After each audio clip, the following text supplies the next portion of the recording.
Kardeşimizni ziyaret kıldım, adı bilan tanıştırıp etay. Yenimiz tuğan bu kardeşimiz Ekrem Hezin özü yurtta Qashqardan mening bilishimcha ham bizningki yosh munavvar vatanparvar shoirlarimizning biri. Ekremjon, sizga ma'lum Xitoy hukumati aslida bu olimpikninki mash'alni tunjulib 6-26 kuni avval Qashqarga kirib, Qashqarda aylantirib, u yerdan Urumchiga kelib 28-lamada akitilgan qaror qilgan. Ham tuyuqsiz qarorni o'zgartirmasdan bugün ettiğin Urumchidan başlattı, avval Qashqardan başladıgan planı Urumchiga o'zgartirdi. Bugün Urumchidagi faoliyat tugagan kechda olimpik mash'alni, ya'ni Shinjongda xabar qarag'an vaqtida bugün kechda Urumchidan Qashqarga nihoyatda yuqori bexatarlik tadbirlari bilan orqan orqali Qashqarga o'tgan ekan, ham olimpik mash'alni aylantirish faoliyati etdiganda Qashqarda davom qilgan. Siz o'zingiz bir Qashqarlik ham Qashqarda chiqqan vatanparvar yosh shoirimiz sifatingiz bilan olimpik mash'alning Qashqarga aylanışıga o'zingiz shaxsan qanday bavarsiz, ham olimpikninki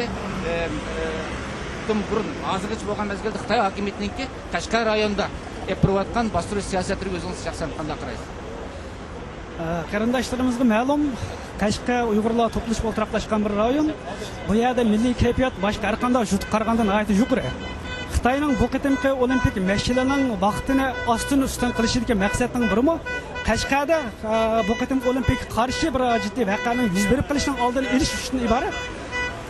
Men o'zimning egallagan xabarlarim va taxmin qilishlarimda Qashqarda cho'qim olimpik qarshi bir voqea bo'lishi mumkin edi. Chunki nurg'un Uyg'urlar hech bo'lmasa olimpik mash'alni tortib yerga urib etishni bir orzu qilib yashayotgan nurg'un Uyg'urlar bor. Masalan biz internetlarda Uyg'urlar bilan Qashqardagi Uyg'urlar bilan paranglashgan vaqtimizda bu da biz jinimizde alqımızga qo'yib turib hech ish qilolmasak olimpik mash'alni Xitoydan qo'ldan tortib olib yagur destirgan bir ishlarni qilishga g'ayrat qilmaymiz degan gaplarni anglagan. Balkim bulardan Xitoy hukumatininki xabar bor, balkim Qashqarda bir cho'ngroq bir voqea chiqarish orqali Uyg'urlarning milliy irodasi dunyoga jakalash haqida bir nimalar bo'lishi mumkin deb o'ylayman. Bu sababdan Xitoy hukumati Qashqarni qattiq tizginlik olgan. Masalan, olimpikdan 3-4 oy burunlar, mash'al qilishdan 3-4 oy burunlar qattiq qamal ostiga oldi. Nurg'un yoshlarni gumonliq tizimlikdagi yoshlar haqqa chiqish ehtimoli bo'lgan yoshlar deb aqalqan turumlarga kirib ketdi.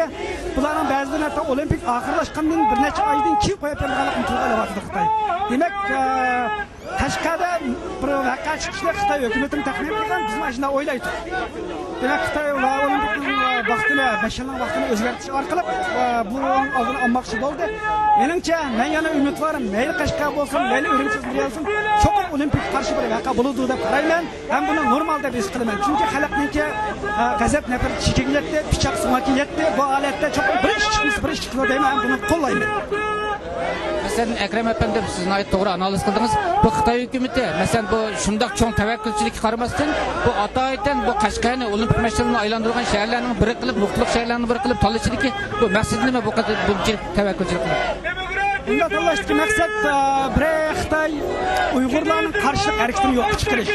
Uyg'ur Xitoy o'tirisida ziddiyat yo'q degan bir signalni berish dunyoga. İkinci birisi bizning chet elda Xitoy qarshilik qilgan ko'rishimizga qarshi bir dunyoga bir ta'tir tashviqot taqtish. Qashqar Uyg'urlarning qadimiy markazi poytaxti ham Uyg'urlarningki milliyatiga vakillik qilgan bir organ, endi hozir tipik organ deb qarasak bo'ladi. Bu orqali Xitoy bir tarafdan bizga qilgan bir cho'ng haqorat deb hisoblandi bu Xitoyningki. Yana bir jihatdan Uyg'ur Xitoy o'rtasida ziddiyat yo'q. Qara, mana Qashqarliklar, Uyg'urlar merkazchi bo'lgan Qashqarda Xitoy qarshi hech qanday ish bo'lmadi-ku. Biz olimpik mash'alani Qashqardan bexatar o'tkazdik, Qashqar xalq qo'lidi-ku, Uyg'ur xalq qo'lidi-ku degan bir signal dunyoga anglitishni maqsad qilgan. Ama bu yasalmışlıkla dünya bilidi. Bizim ana gerçi ona olimpikninki vaqtini egizpas qilgan bo'lsa-mu, darhol xabar qilib, millatning o'zida bugun yerda kelib namoyish etib beryapmiz. Bumi Xitoyningki saxtfazlikning oqmaydiganligining bir bishorati deb qarashga bo'ladi. Nayt atraf so'zlab berdingiz, sizga alayhi rahmat. Hürmetli huzur kökçüler, mana şu datmızı sizlerle anlatıp turupsizler, meydanda toplangan, yani Germaniyanın München şehirindeki İştakus meydanına toplangan namayışçılar, jo'ranglik, şuvar to'lab, o'zlarining Xitoy hukumati bo'lgan nafratini bildirib o'tdi.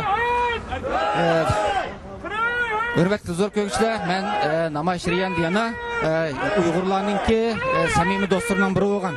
Yani xalqaro inson haqlari tashkiloti München sho'bisininki mas'uli Yurgen Tirak apandini namoyishlar yani ziyorat qildim. Yurgen Tirak efendimi ham bu o'zi riyosatchilik qilayotgan xalqaro inson haqlari tashkilotimi, Myunxen sho'bisimi uzun yillardan buyon Germaniya faoliyatini yuritayotgan Uyg'ur tashkilotlari bilan yaqindan hamkorlik munosabati o'rnab kelmoqda va har vaqt har zamon Uyg'ur xalqininki yeridan yer elib kelmoqda.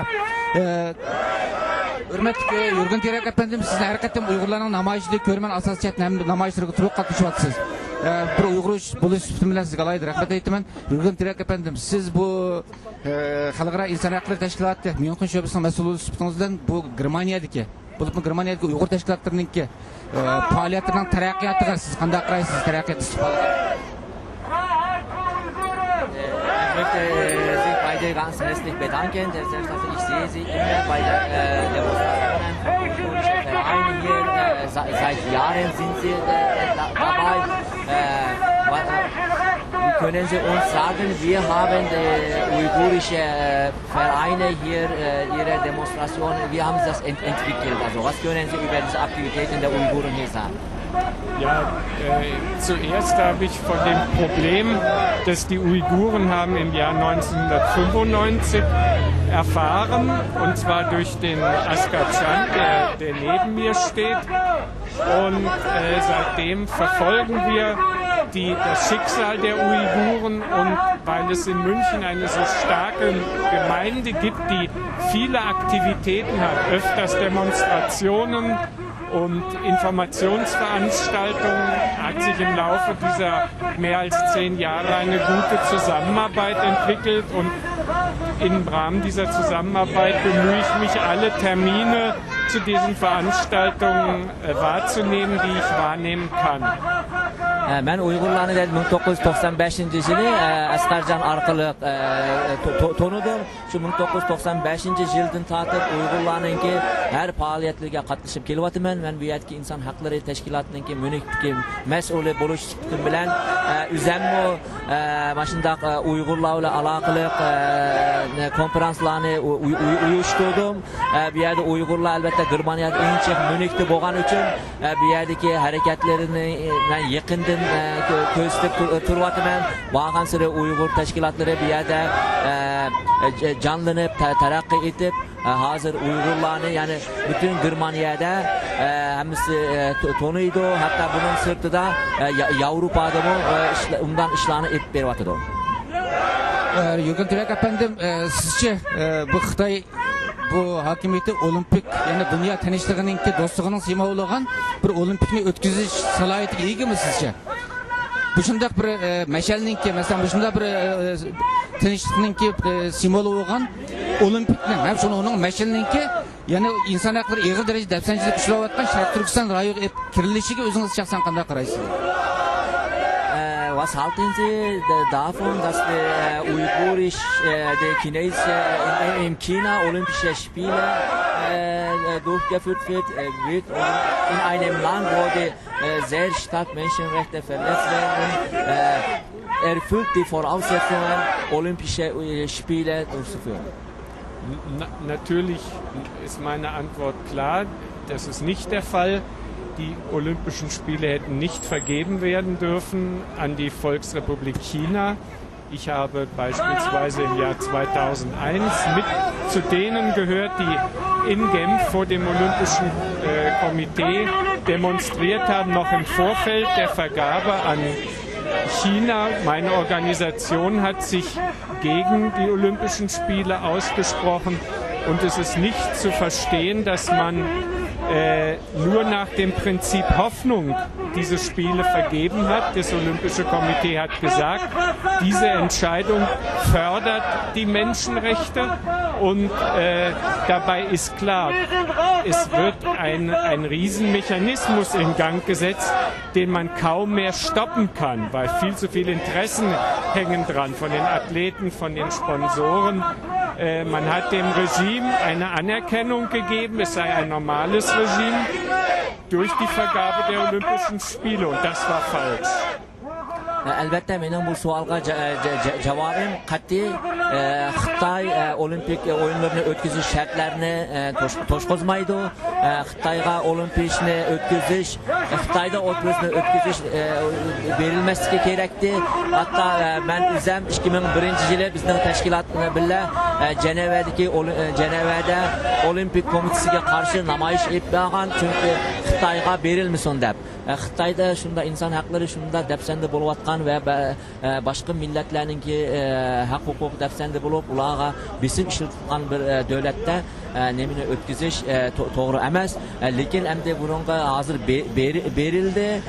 Bunga bir umid bordi, balki ba'sak inson haq huquqi u yerda texi umdanroq bo'lar, inson haq huquqini riayat qiladi deb, lekin u amalga oshmadi. Ammo hozir faqat bu ish endi to'xtatish imkoni yo'q, chunki bu yerga nihoyat jiq dasmi selindi. Mayli buningki zavodlar bo'lsin, mayli bu nima bilan tantarbiyalar shug'ullanayotgan tantarbiyachilar bo'lsin, albatta buni hozir to'xtatish imkoni yo'q.